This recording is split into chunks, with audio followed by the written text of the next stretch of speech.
All right, today we are going to show you how to make a shadow for the doorway that you're creating right now. And the reason why this is important is it gives your picture a little bit more depth.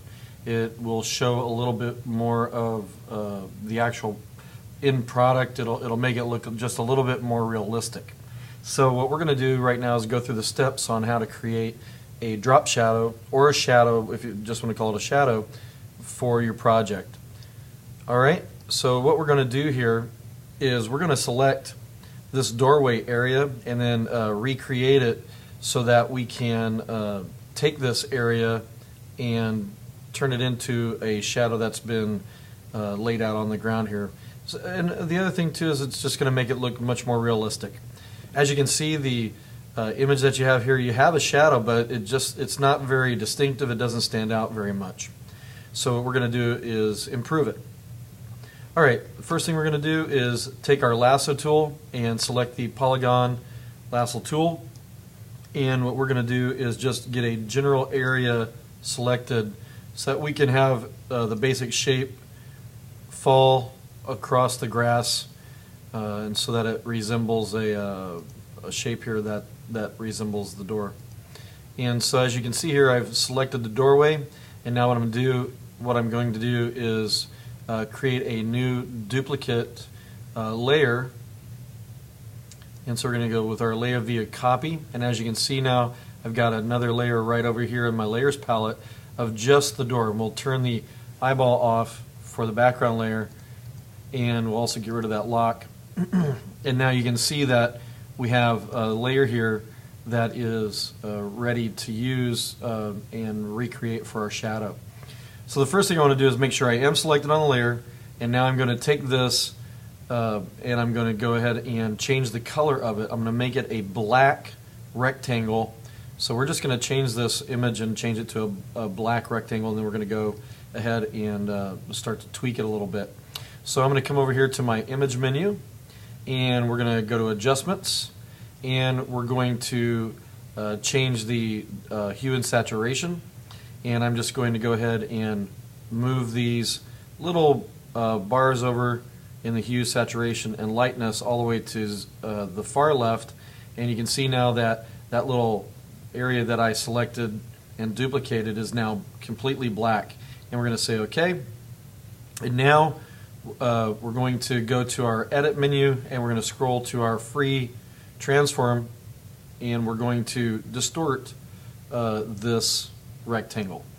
And so now we can grab these handlebars around these corners. Now I'm going to leave the bottom two corners alone, these two little handlebars alone, because I want it to be the width of the actual doorway, and I'm just going to grab these corners and stretch them out so that they are a little more dramatic and off to the left side so that our shadow will look realistic. So right now it doesn't look very realistic, but we're going to get there. Now what we're going to do is we're going to make sure that our shadow has fuzzy edges, because when you look at a shadow in real life, it's not a completely black straight edge when you look at your shadow, and we're going to make it look a little more realistic by giving it a fuzziness around the edges.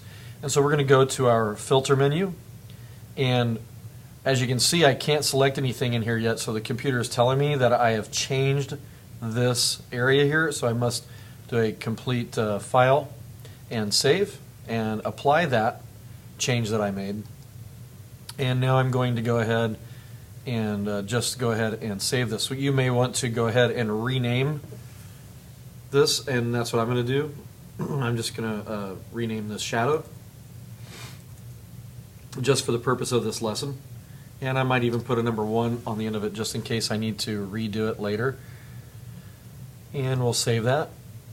And now I'm going to be able to use my filter menu, and I'm going to use the blur tool, and then of course I'm going to select the Gaussian blur, and it's going to have a pre-selected amount of pixels that it's going to blur. And as you can see here, it is blurring, and you can see here that it is blurred. So I'm going to select OK. Now if you want to change that, make it more blurry, you can, or less of an effect on it, you can move this button as you want, and select the type of blur that you want, get the effect that you want or that you think is necessary. All right, so now I've got my blur, and now the next thing I'm going to do is I'm going to come over here to my layers palette, and of course my layer is selected that I'm working on right now.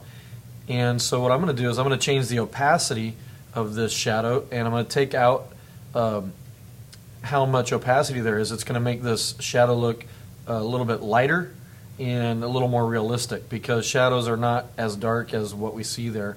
So I'm going to select my opacity, and I'm going to scroll down to, you know, what I think might be a proper look for a shadow. Now, if it's not correct, I can always change it. So I'm just going to go ahead and set it here at about 65%, and let's turn on the eyeball here.